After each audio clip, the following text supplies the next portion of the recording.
got my sweet dreams. Did y'all get yours?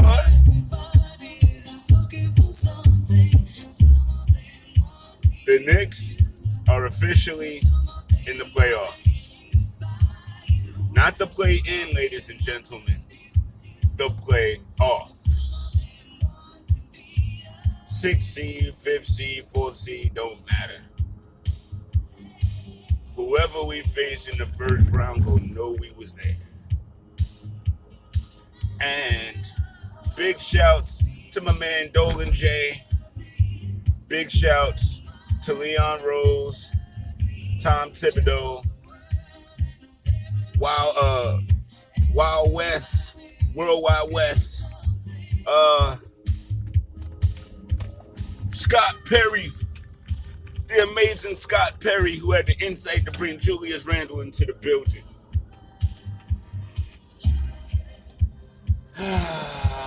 Coaches, assistant coaches, players, congratulations. Yeah. Yeah. Yo. I'm living my best life right now. Right now. This is what we've been waiting for. And it's not fool's gold. It's not, a flash in a pan. This is the next step in our resurgence, reemergence. And Knicks fans, this is what we want, man. This is it right here. And when we win these next 3 games to lock in the 4th, it's gonna just be even more delicious. But this is one of the most tastiest meals I've had in quite some time, man. My New York Knickerbockers are in the playoffs.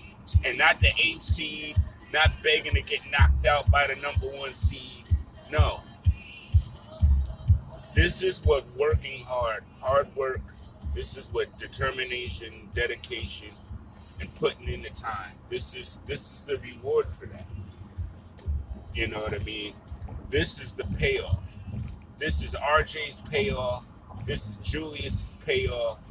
Matter of fact, this is everybody's payoff, but Frank Ntilikina been on the team the longest and has felt the effects of no playoffs and not even winning seasons the longest.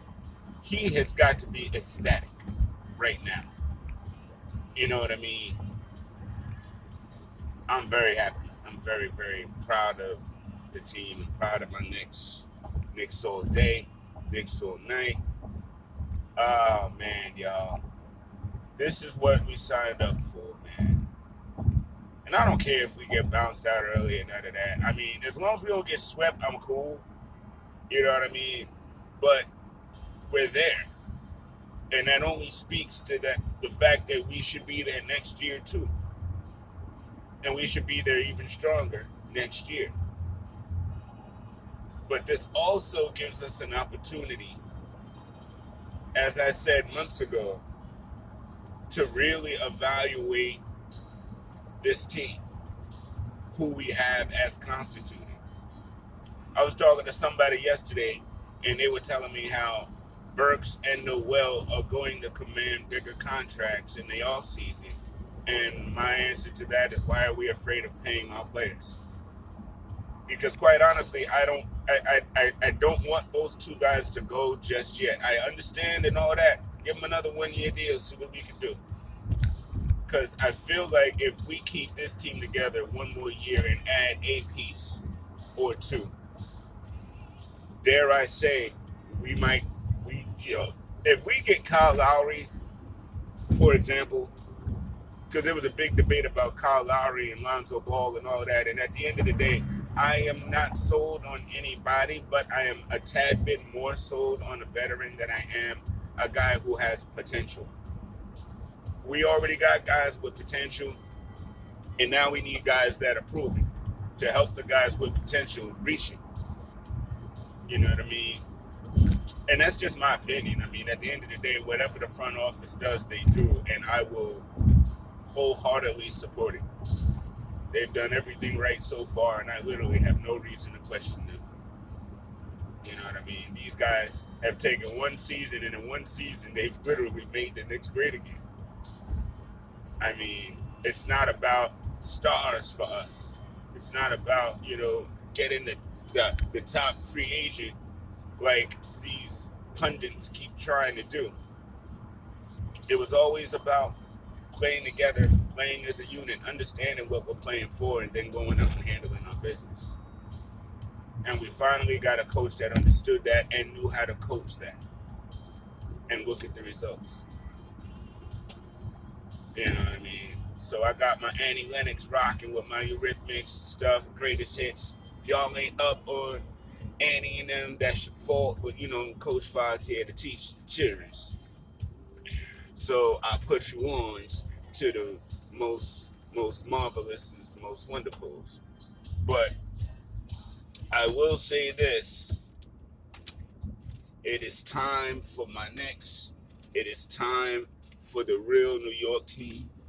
Nah, I'm not even getting into that. You know what I mean? Listen, I don't have nothing against the Nets at all. Yes, I'm a type of dude that really, really liked their Kenny Atkinson team. You know what I mean? Because I felt like they were doing then what we're doing now. And, in a way they were. And with Caius and all of them, they got great trade value for them. So, I just don't want us to go that trade value route. I want us to build what we have and take it further. You know what I mean?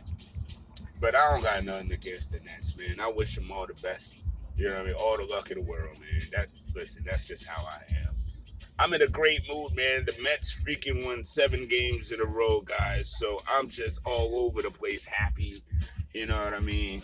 Matt Harvey was in the building last night, and even though we lit him up, I actually felt bad about that because Matt Harvey is still, once a Met, always a Met. So that's just me diving into that for a section. I do apologize, my Knicks. But again, it's just a whole lot of emotions for getting this, man. Because even in 13 with the plantar fasciitis crew, I was excited because we made it out of the first round. But with that debacle with J.R. Smith, man, I just didn't feel like it was going to last. And then everything blew up the following season. So this is a different feeling for me. Because I feel like, for the most part, everybody will be here next year. And to talk about culture, that was one of Melo's biggest issues, is that he always had like a lot of new teammates every year. You can't really develop chemistry and trust and stuff like that when you're learning new people every year. So I'm not always, especially right now when we see what when you knit it together, what it looks like. I'm not really trying to change all of that up. You know what I mean?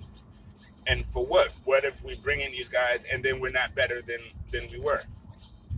So it's risky. It's always risky trying to tinker with stuff. But I love our core. And yes, Mitch is a part of our core. And I'm hoping that with some of these games we've had recently, we've seen that we do need Mitch as much as we need Nerlens, as much as we need Taj. Again, I weathered a bunch of conversations that were trying to say that we don't need Mitch anymore. And again, y'all, success is a funny thing, man. When you haven't had it and you're used to going about things a certain way, once you start having it, it's kind of hard to break the habit of that certain way you were approaching things. Like I saw somebody on Twitter this morning, big shouts. They were like, what they say? This is so much better than fantasizing who we're gonna get in the lottery. There you go. That's right to the point, to my point. We are so used to thinking about ping pong balls and draft picks right about now this time of year that it's a welcome change to not even have that on the back of the mind, like, at all. Like, it just doesn't matter. I mean, We're gonna get good draft picks. We can trade them jokers and get who you. We got a lot that we can do in the next few months, man. We got a lot that we can do.